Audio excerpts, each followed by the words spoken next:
Saka plays one in, and the header comes in, and it's a goal for Timber. I thought that was a good game from Arsenal, solid, especially after the weekend, and what's coming also this weekend. So it was just, like I would like to say, the most solid team at the moment in Europe. Okay, this Arsenal team is becoming unplayable, not improved, not promising, not on the right track, unplayable. When you can make Bayern Munich, Bundesliga champion, European royalty, a team with Harry Kane up front, look completely outclassed, you're not just a good team anymore. You're operating on a different level entirely. For years, Arsenal have been the nearly team, the side that plays beautiful football but falls short when the pressure hits. 2 seasons in a row, they pushed Manchester City and Liverpool to the final day and couldn't close the gap. The doubters had their script ready. They're close, but not quite there. They don't have the killer mentality. Wait until they face real European giants. Well, they just faced one, and it wasn't even close. This isn't about one performance. It's about a transformation that's been building all season. Arsenal aren't just winning games. They're suffocating opponents. At home, teams can barely register a shot on target. In Europe, they've kept clean sheet after clean sheet. The defense is a fortress. The midfield dictates every phase. The attack creates chances from everywhere. And those set pieces, they're practically guaranteed goals now.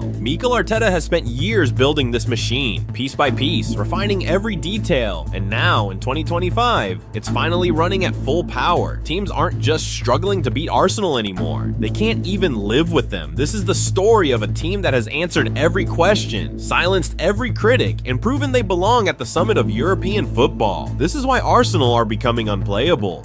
Let's be honest, Arsenal weren't supposed to be here. Not this quickly, not this dominantly, not with this level of control and confidence. Just a few years ago, this was a club in chaos, finishing 8th, fans protesting outside the stadium, a team with no identity, no direction, and no belief. But Mikel Arteta saw something nobody else did. He had a plan, a 5-phase blueprint that would take Arsenal from mid-table mediocrity to genuine title contenders. And now in 2025, we're watching that plan come to life in the most terrifying way possible. This Arsenal team doesn't just look good, they look complete. In every single department, there are no weaknesses left to exploit, no soft spots to target, no moments where you think, yeah, that's where they'll break, because they don't break anymore. 3 days before facing Bayern Munich, Arsenal hosted Tottenham in the North London Derby. The atmosphere was electric. Tifo displays, light shows, 60,000 fans roaring before kickoff, and what followed was a masterclass in dominance. Leandro Trossard opened the scoring late in the first half with a brilliant turn and finish, beautiful link-up play, intelligent movement, clinical execution. But the real story was Eberechi Eze. The summer signing, a boyhood Arsenal fan returning to the club where he started his career, scored one of the greatest hat tricks in Arsenal history. First, a thunderous right-footed strike from the edge of the box that sent the Emirates into raptures. Then, just 35 seconds into the second half, he did it again. Timber slipped him the ball, and Eze coolly slotted it into the bottom corner. Tottenham pulled one back through a long-range Richarlison strike, but it didn't matter. Eze completed his hat trick with another stunning finish to make it 4-1. It was the first hat trick scored in a North London derby in nearly 50 years. Only the 4th time ever in this historic fixture, and it came from a player who had been filling in for the injured Martin Odegaard for months. That's the depth Arsenal now possess. That's the quality waiting on the bench or stepping into key roles when injuries strike. Speaking of injuries, Gabriel, Arsenal's defensive leader, has been sidelined. For most teams, losing a center back of his caliber would be catastrophic.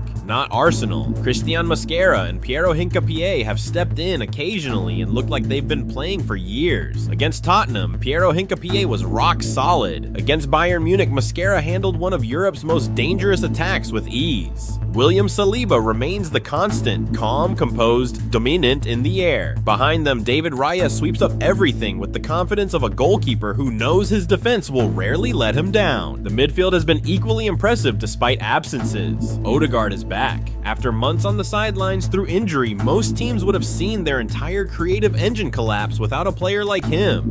Instead, Arsenal have Eze pulling the strings. And then there's Declan Rice, no longer just a defensive midfielder. Rice Rice has evolved into the complete package. Against Tottenham, he was nearly the first to score, hitting a crisp volley that Vicario saved brilliantly in the opening minutes. Rice drops deep to help build play. He surges forward into the box. He wins tackles. He dictates tempo. He's become the heartbeat of this Arsenal side. With Martin Zubamendi now added to the squad, Arsenal have even more depth and tactical flexibility. They can rotate without losing quality. They can adapt mid-game without missing a beat. And those set pieces, they've become Arsenal's signature weapon. People mocked them for it, called them set piece FC like it was an insult, but Arteta saw what others didn't, marginal gains that could become match winners. Arsenal have scored more goals from set pieces than any other team in Europe this season. Opponents know what's coming. They study the video. They drill their players all week, and Arsenal score anyway. Gabriel, when fit, Saliba, Rice, they all attack the ball with precision. The movements are rehearsed. The blocking is deliberate. The delivery is perfect. But here's what the critics miss. Arsenal aren't just a set-piece team. Against Tottenham, 3 of their 4 goals came from open play. Beautiful combinations, intelligent movement, clinical finishing. Trossard's opener was pure class, control, turn, finish. Ize's hat-trick showcased power, composure, and creativity. This team can hurt you in every possible way. Timber and Calafiori invert from fullback into midfield, creating numerical superiority in the center. Rice dictates from deep. Eze finds space between the lines. Saka and Martinelli stretch defenses wide. It's all fluid, all coordinated, all devastatingly effective. This is what years of patience looks like. This is what happens when a manager has a clear vision, the backing of the club, and the time to see it through. Arteta didn't just want Arsenal to be good. He wanted them to be complete. Strong in defense, even without Gabriel. Creative in midfield, even without Odegaard at full fitness. Dangerous in attack, from set pieces and open play. Deep enough to rotate without drop-off. Mentally strong enough to handle any pressure. And now, they finally are. The Tottenham performance was a statement to the Premier League, but statements to domestic rivals are one thing. Proving yourself against Europe's elite? That's something else entirely. And just 3 days later, Arsenal got their chance to prove it on the biggest stage. Against Bayern Munich, against Bundesliga champions, against a team that had won 17 of their last 18 matches. The doubters were ready. This is where Arsenal's flaws will show. Bayern will expose them. Let's see if they can handle real pressure. What happened next wasn't just a win, it was a demolition that echoed across the entire continent. This was supposed to be the test, the moment where we'd finally see if Arsenal were genuine or just another team that looked good until they faced real European elite. Bayern Munich arrived at the Emirates with a record that spoke for itself, 17 wins in 18 matches across all competitions, 1 draw, no defeats. They'd swept through the Bundesliga like it was a training exercise and marched through the Champions League without breaking a sweat. Harry Kane was leading their line. Joshua Kimmich was orchestrating from midfield. This wasn't some mid-table side coming to park the bus and hope for a point. This was a giant, a proper, historic, decorated European giant, and the narrative was already written. Arsenal at home are strong, but can they do it against a team of Bayern's caliber? This is where we'll see if they're ready to compete for the Champions League. The implication was clear. Arsenal were the underdogs in their own stadium. Mikel Arteta didn't see it that way.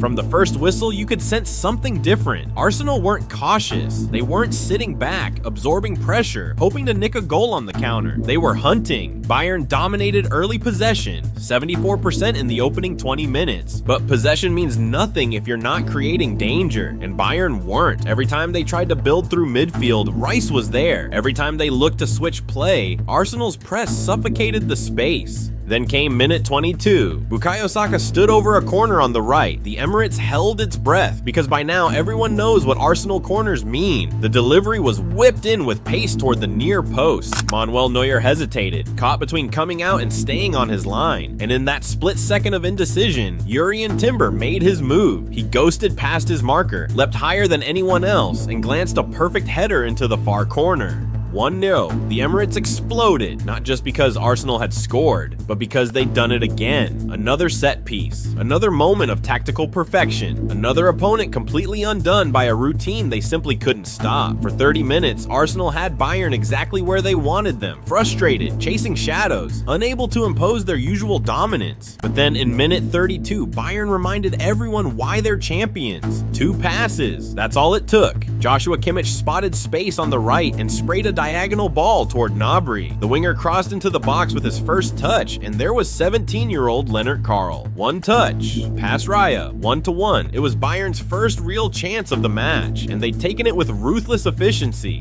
For a moment, the Emirates went quiet. This was the response everyone expected from a team of Bayern's quality. Clinical, cold, experienced. But if Bayern thought that goal would shift the momentum, they were badly mistaken. Whatever Arteta said at halftime, it worked. Arsenal came out for the second half like a team possessed. The intensity went up another level. The press became even more aggressive. Bayern, who had enjoyed so much of the ball in the first half, suddenly couldn't keep it. Saka forced Neuer into a stretching save. Mikel Merino had a free header saved comfortably. Then another header wide. Christian Mosquera was denied from close range after Rice's free kick caused chaos in the box. Arsenal were swarming Bayern, wave after wave of attacks, corners, free kicks, quick transitions. Bayern couldn't breathe, and then in minute 69 came the breakthrough. Rice, who had been absolutely everywhere, won the ball back in midfield again. He drove forward and slipped it to Eze, who rolled it wide to Ricardo Calafiori on the overlap. Calafiori, who had just come on as a substitute, didn't hesitate. He whipped in a first-time cross toward the penalty spot. Noni Madueke arrived right on cue and side-footed it home, 2-1. The Emirates erupted again, not just because Arsenal had retaken the lead, but because of how they'd done it. A substitute making an instant impact, intelligent movement, clinical finishing. This wasn't luck. This was a team operating at maximum efficiency, but Arsenal weren't finished. Just 6 minutes later, Bayern tried to push forward, desperate to find another equalizer, but their attack broke down in midfield, and suddenly Eze had the ball. One pass over the top, perfectly weighted. Gabriel Martinelli was already sprinting. He'd started the run from inside his own half, reading the pass before it was even played. Neuer saw the danger. He charged out of his box, way out, almost to the halfway line, trying to clear it before Martinelli could reach it. But Martinelli got there first, and then, with half of Bayern scrambling back toward an empty net, he calmly rolled it home. 3-1, game over. The Emirates was shaking. The players were celebrating like they'd won the trophy, and Bayern, they looked shell-shocked. This wasn't a narrow win. This wasn't a smash and grab. This was total dominance in the second half. Arsenal had taken one of the best teams in Europe and made them look ordinary. They'd outworked them, outthought them, and outplayed them in every phase of the game. When the final whistle blew, the numbers told the story. Arsenal had 11 shots. Bayern had 8. Arsenal created better chances. Arsenal controlled the second half completely, and Arsenal walked away with all 3 points. But more importantly, they'd sent a message, not just to Bayern, not just to the Champions League, but to every team left in the competition. Arsenal aren't here to make up the numbers. They're not here to be the plucky underdogs who give the big boys a scare before eventually bowing out. They're here to win, and after this performance, nobody's laughing at that idea anymore. So what actually makes this Arsenal side feel unplayable? It's not just the results, it's not just the vibes or the atmosphere at the Emirates. It's something deeper, something that happens when you stack advantage upon advantage until opponents simply run out of answers. Let's break it down. They shapeshift mid-game. Most teams have one system, one shape, one way of playing. You study them, you prepare for that system, and you hope your players execute the plan. Arsenal don't give you that luxury. They can start in a 4-3-3, shift into a 3-2-5 when building from the back, then press in a 4-4-2 when they lose the ball, all in the same passage of play. Timber and Calafiori aren't locked into traditional fullback roles. They invert into midfield, overlap on the wing, or tuck inside to form a back 3 depending on what the game demands. Rice can drop deep as a 6 to help the build-up, then surge forward as an 8 to join attacks. Sometimes he does both within the same phase. Odegaard and Eze can swap positions without the structure collapsing. One drops deep to collect the ball, the other pushes high. Then they rotate. The movements are constant, unpredictable, and devastatingly effective. This isn't just tactical flexibility for the sake of it. This is deliberate Kate designed to overload opponents mentally. By the time you figure out what Arsenal are doing, they've already shifted into something else. They don't concede. Over the last few seasons, Arsenal have quietly built one of the best defensive records in Europe. Not just England, Europe. They're conceding around half a goal per league game this season. Their clean sheet rate is among the highest on the continent, and when teams do get chances against them, they're usually from low quality positions. It's not just about about having good defenders. It's about the entire team defending as a unit. The press starts from the front. The midfield squeezes space. The backline stays compact and organized. Teams face so few shots against Arsenal that when they do get an opportunity, it feels like a minor victory. And even then, Raya is usually there to clean it up. Against Bayern, one of the most potent attacking sides in Europe, Arsenal conceded 1 goal from their first real chance. After that, nothing. Bayern barely threatened. That's not luck. That's suffocating control. Set pieces are basically penalties now. We've talked about this already, but it's worth repeating because it's become that dominant. Arsenal lead the league in set-piece goals, not just this season, over the last couple of years. Their conversion rate from corners is elite. Their routines are constantly evolving, and opponents know exactly what's coming and still can't stop it. Bayern knew. They studied the video. They saw Timber's movement at the near post. They knew Arsenal would attack that space, and Arsenal scored anyway. When your opponent can prepare for your corner routine, watch it on repeat, drill their players all week on how to defend it, and you still score, that's not just good coaching.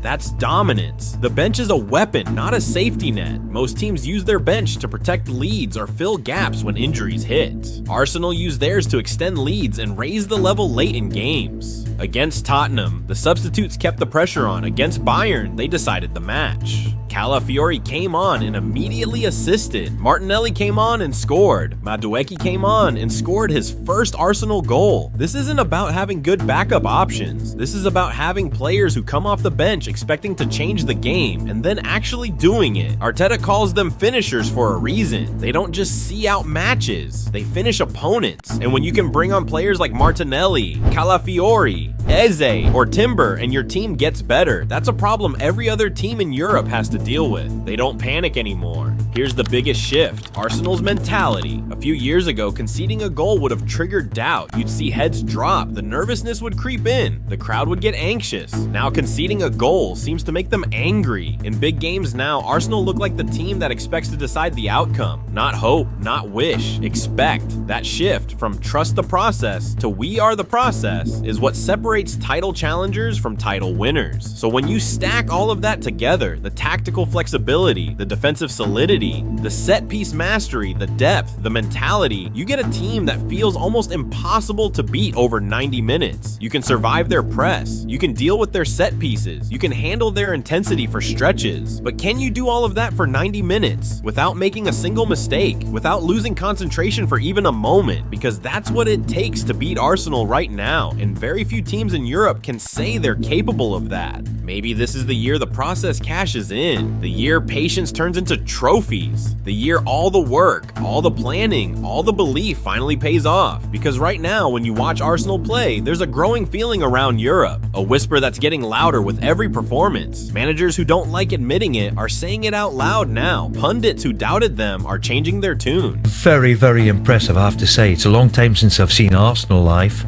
Yeah, and they're the real deal. Even rival fans are starting to acknowledge what's happening. The question isn't whether they're good enough anymore. The question is whether they can sustain it, whether they can handle the pressure of expectation, whether they can avoid the mistakes that derailed them in previous seasons. But when you watch this team play, when you see the confidence, the quality, the hunger, it's hard not to believe. This feels different. This feels real. And that's why all across Europe, people are starting to say the same thing. Okay, this Arsenal team is becoming unplayable.